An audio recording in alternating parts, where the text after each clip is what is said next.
Sa katudling sa usa ka awit nga giawit sa ni Chris Daughtry nga nagaingon, I am going home, back to the place where I belong, and where your love has been always enough for me.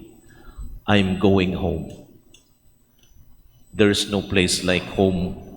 Wala daylain nga lugar nga atong makapauraray kita o makapahulay ang atong tinuod nga Pinoyanan.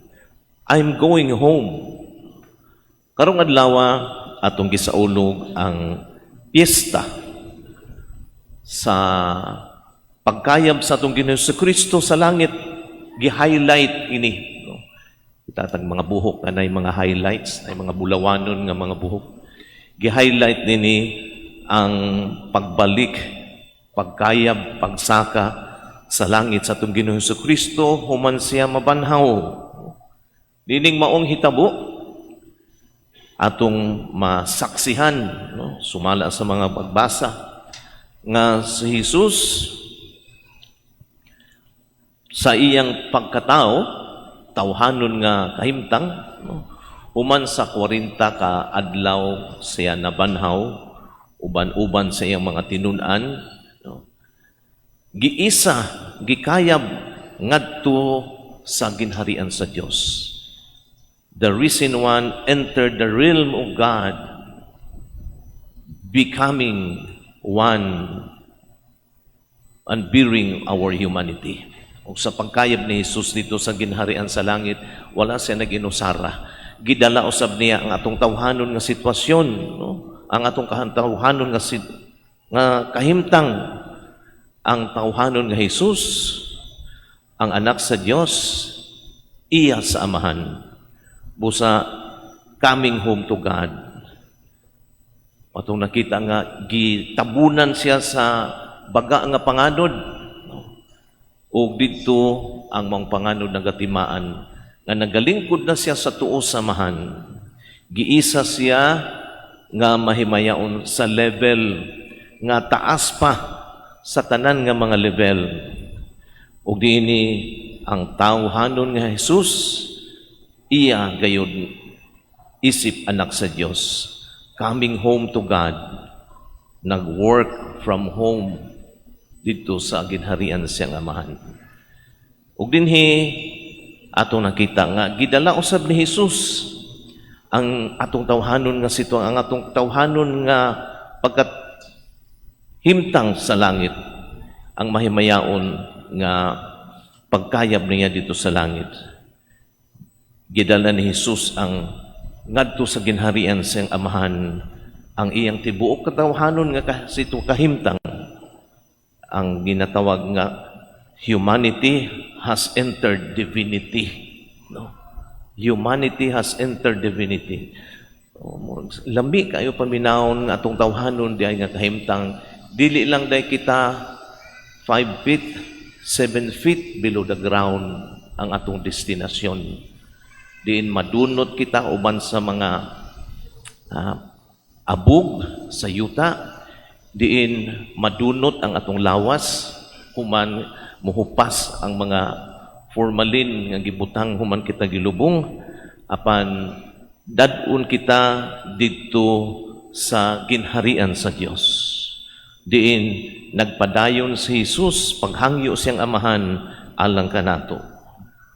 So dinhi nakita nato ang panaghiusa, ang panagtagay, ang demarriage of humanity and divinity.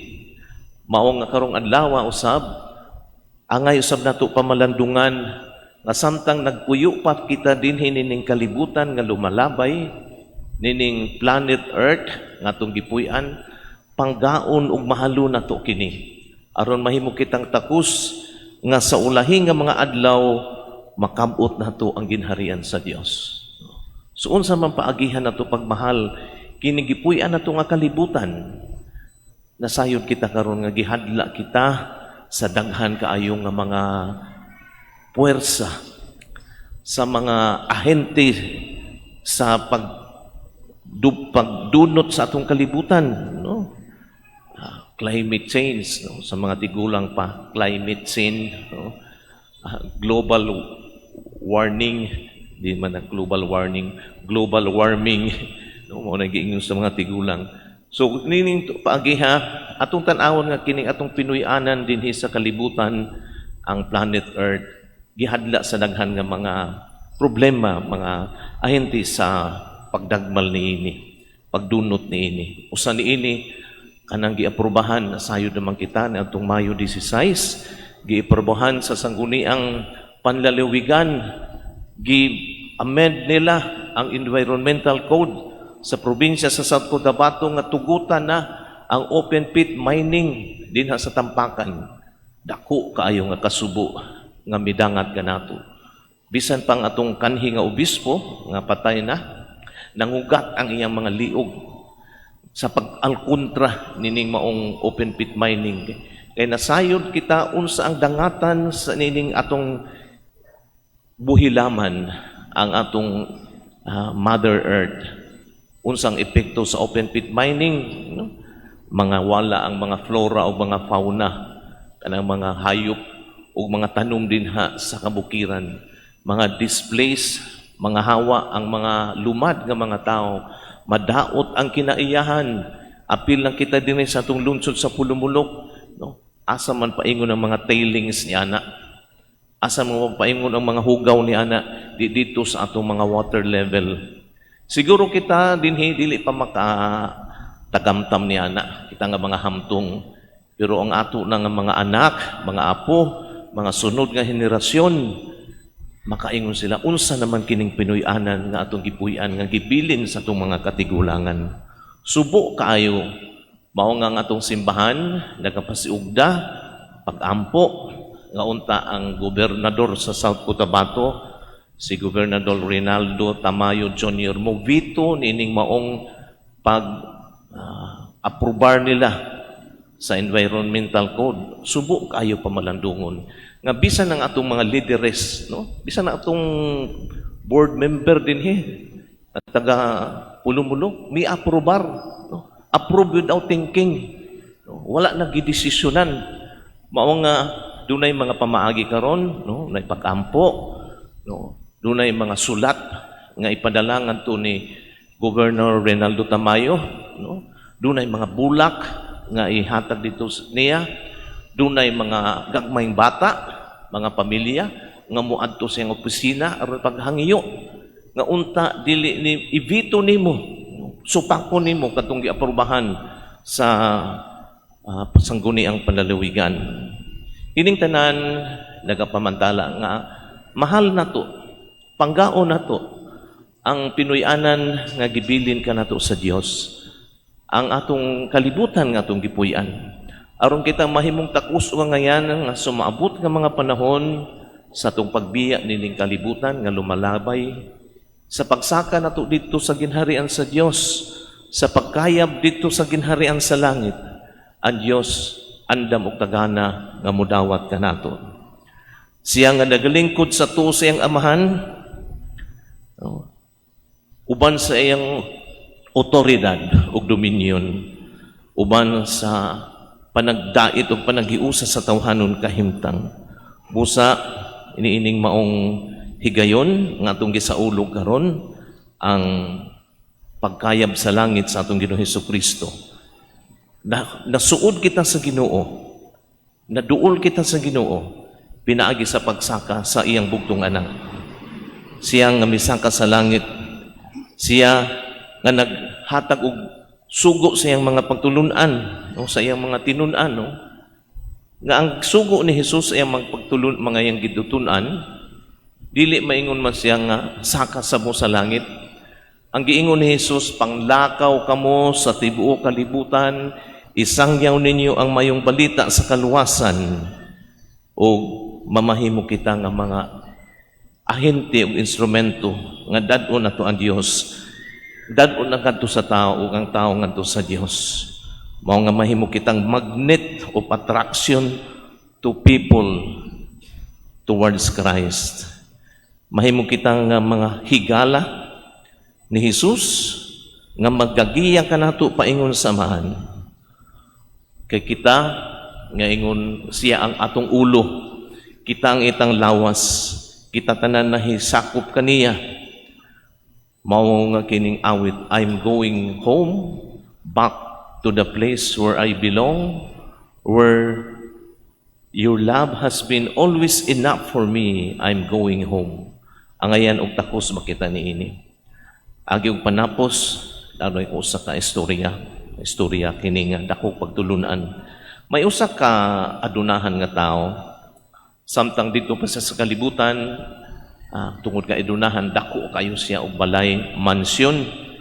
Ug sa dihang namatay na siya, pag-abot niya dito sa ginaharian sa langit, ang iyang tour guide, gidala na siya dito sa iyang balay, ang iyang permanent residence, permanent address. No? Ug sa pagtan-aw pa niya, nakurat siya pag-ayo, nireklamo siya. Ngano maning akong balay dinhi sa langit? Gabok man. Ngano man nga huyang man. Ngano man nga gikalawang man ang mga kabilya o mga lansang niini. Ngano nga balikog man ang mga kabilya nga gipamutang niini. Samtang itong akong balay dito sa yuta, mansyon man, no, dako man kaayo. O kanang akong silingan, nga barong-barong man ang balay dito sa amo, sa silingan ako sa yuta. Gwapo man ang iyang balay dinhi sa langit, ligon man. No? Giingnan siya, mauman lang ni ang construction materials nga imong gipadala dinhi sa langit, samtang dito ka pa sa kalibutan. Mga igsuon, nagapahinumdum kinato nga lumalabay lang kita din sa yuta. No? Dinha sa atong mga lapida na ang atong mga pangalan sa umabot. No? Na ang mga muduaw ta sa mga memorial park na ang pangalan sa tao, na ang iyang birth to earthly life, pitsa sa iyang pagkatao. Naasab din ha, gamay nga gamay nga kudlit, birth to eternal life. Ug sidiha sa tunga, doon na unta sa giingon din na birth to our Christian life. So ginaingon nga katulo daw ta matao din sa kalibutan, birth to our earthly life, birth to our Christian life, and birth to eternal life. Hinaot nga sa pag-abot ni nga atong birthday sa eternal life, sa pagkayab nato dito sa ginharian sa langit, andam og tagana kita mga mo work at home ni Jesus nga nabanhaw nga nagpaksakit uban kanato. Sa ngalan samahan sa anak kog sa Espiritu Santo. Amen. Palihog manindog alang sa katilingbanong pag-ampo, our prayers